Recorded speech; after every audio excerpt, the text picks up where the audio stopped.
My name is Yarik Pai. I'm 17 years old, and I suppose that it's so hard to be teenager in Ukraine, because many Western students take a gap year after school. But for Ukrainian students, gap year is an army. Go kill Russians and think who you want to be in the future. Imagine a situation and the front line. We are uncovered, shut. Maybe I want to be a graphic designer. Maybe I want to steal a life and then think about the future. It's so hard. And I just finished school, and after school I had exams to enter the university. Seriously, an exam. That fact that I still alive during the war, it's not enough to enter the university? Seriously? I don't have such situation. Oh my God, it's in mine? Oh, it's in rocket above me. No, it's in rocket above you. It's another year at school. Why the hell are you not in the shelter? You don't go to the shelter, you don't enter the university. We don't need such monors here, actually. And nowadays, Ukrainians know English well, but only the name of American weapons. Now, when the English teachers comes to class, children, today we are learning the name of fruits. Shut up! We don't need this shit. We have to learn the name of new American weapons. It's more crucial nowadays. And, but children, you are 6. Shut up! We killed 20 Russians. And that's just yesterday. It's typical situation. And it's so hard to be... Thank you. It's just my friends. Nowadays, okay. And the war changed our school because where is an air alarm, the teacher says this air alarm is only for the teacher.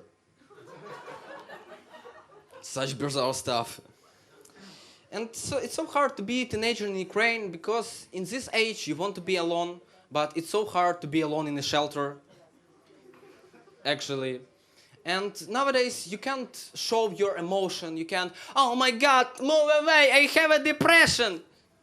Are you a mourner? We don't have a separate room in our shelter. We all see you jacking off here.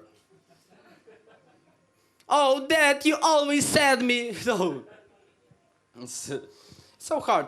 And at this age, I feel like a Gollum from The Hobbit. Because I also sit in the dark room, talk with myself, and play with my precious gold. I'm like a Gollum, yeah. And I have a little sister, and it's a problem. No, it's not a problem that I have a little sister. It's a problem because she watched a lot of Russian movies. And they have a bad impact on her. Because once comes running, why we are bombing Donbass? Why we have biological laboratories? I said, Zlata, what is this? She said, Peppa Pig. Oh my God, fucking Russian pig. So disgusting.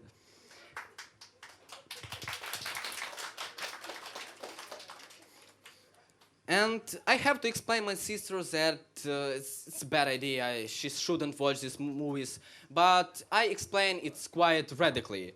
I said, Zlata, fucking Russia's killed our people, bombing our city, then wet themselves in our Ukrainian fields and die out in our fields. Good night. My sister is pissed off. Nowadays, she doesn't watch anything anymore. She just stutters. But it matters that stutters in Ukrainian. It's more crucial. And a few months ago, I have a little trip because I was in Europe and I visited Berlin. And I see in the center of the Berlin women with poster "Save Prostitutes." Seriously, save? Save prostitutes? What about them? Like polar bears are dying out, actually. In the future, I will see the news. Only the 1 prostitutes left in Michigan state. Volunteers transferred here to the birthing center. Please give me money because future future generation have to know about good blowjob. Yeah. I thought about it. And when you meet with foreigner abroad, you representative the whole of the nation. But I can't represent the whole of the nation. I can't represent myself, actually. Because when I see the Korean man from Korea, before I get in him, I put my hands on the pots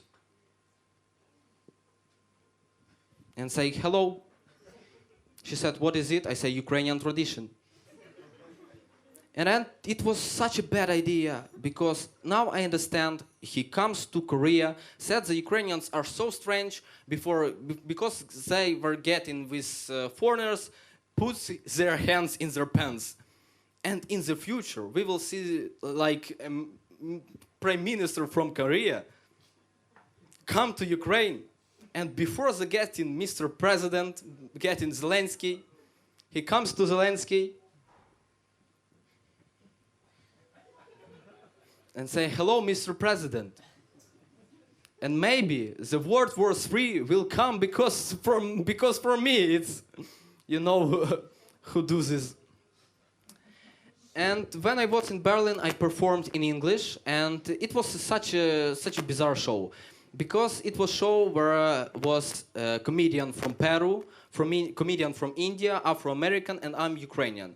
And that show was called Anti-War. Against what? Racial, you know? And when the first comedian come out to the stage, he said that he was from Peru. No one reacted. But when I come out on the stage and said that I'm from Ukraine, one German stood up and gave me his leopard.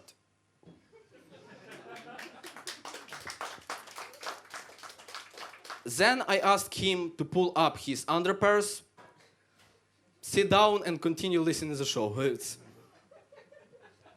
Yeah, you're a wonderful audience. Thanks. It was Yarek. Bye. Bye.